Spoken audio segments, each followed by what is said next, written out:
ఇప్పుడైనా తాజా వార్త కామారెడ్డిలో ముగ్గురు చిన్నారుల మిస్సింగ్ కేసు విషాదంగా ముగిసింది. ఆ బ్రేకింగ్ మనం చూస్తున్నాం. కామారెడ్డి పెద్ద చెరువులో ముగ్గురు మృతదేహాలు గుర్తించారు. ఆర్బీ నగర్ కు చెందిన చిన్నారులు నిన్న ఉదయం నుంచి కనిపించకుండా పోయారు. ఈ ఘటనపై పోలీస్ స్టేషన్ లో అదృశ్యం కేసు నమోదైంది. పోలీసులు చిన్నారుల కోసం గాలించగా పెద్ద చెరువులో మృతదేహాలు లభ్యమయ్యాయి. కన్న తండ్రే చిన్నారులను హత్య చేశాడని పోలీసులు అనుమానిస్తున్నారు. తండ్రిని పోలీసులు అదుపులోకి విచారిస్తున్నారు. ఇదే అంశానికి సంబంధించి మరింత సమాచారం మా ప్రతినిధి శ్రీకాంత్ అందిస్తారు. శ్రీకాంత్, మొత్తానికి కామారెడ్డి పెద్ద చెరువులో అయితే ముగ్గురు మృతదేహాలు గుర్తింపైనట్లుగా తెలుస్తోంది. దీనికి సంబంధించిన అప్డేట్స్ ఏంటి?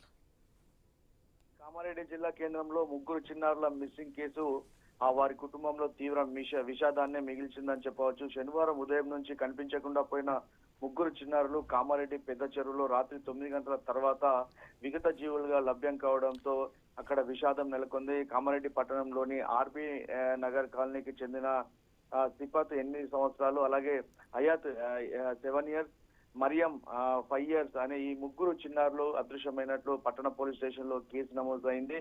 అయితే పోలీసులు విచారణ జరపడంతో కామారెడ్డి పెద్ద చెరువులో ముగ్గురు చిన్నారులు మృతదేహాలు లభ్యమయ్యాయి. హయత్, మరియం, అలాగే ఈ ముగ్గురు చిన్నారులు దొరకడంతో ఆ కుటుంబంలో చాలా విషాద ఛాయలు అలుముకున్నాయని చెప్పవచ్చు. కన్న తండ్రి ఈ చిన్నారులను చంపి చెరువులో మృతదేహాలను పడేసినట్లుగా పోలీసులు చెబుతున్నారు. ఈ మేరకు అతడిని అదుపులో తీసుకొని పూర్తిగా విచారిస్తున్నారు.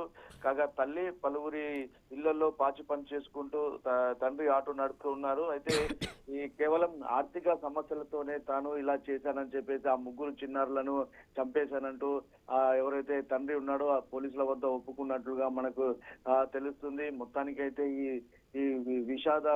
విషాదం ఆ కుటుంబంలో నెలకొందని చెప్పవచ్చు. మరోవైపు ఆ కామారెడ్డి పట్టణంలోనే మరో ఇద్దరు చిన్నారులు కూడా మిస్సింగ్ అయ్యారు. 3 days అవుతుంది. ఆ మిస్సింగ్ అయినటువంటి చిన్నారుల ఆచూకీ ఇప్పటి వరకు కూడా తెలియలేదు. మొత్తానికైతే ఈ ఘటన, ఈ ముగ్గురు చిన్నారులు చనిపోవడం, ముగ్గురు ఆడపిల్లల్ని తండ్రి చంపేయడం, వాళ్ళని చెరువులో పడేసి అరగంట పాటు అక్కడే వాళ్ళ ప్రాణాలు పోయాయా లేవని చెప్పేసి కూడా అక్కడే ఉన్నట్లుగా తండ్రి తెలుస్తుంది. మొత్తానికైతే ఈ విషాద ఘటన ఆ కుటుంబంలో పూర్తిగా విషాదాన్ని నింపిందనే చెప్పవచ్చు. Soni, right, thanks for the information Srikanth.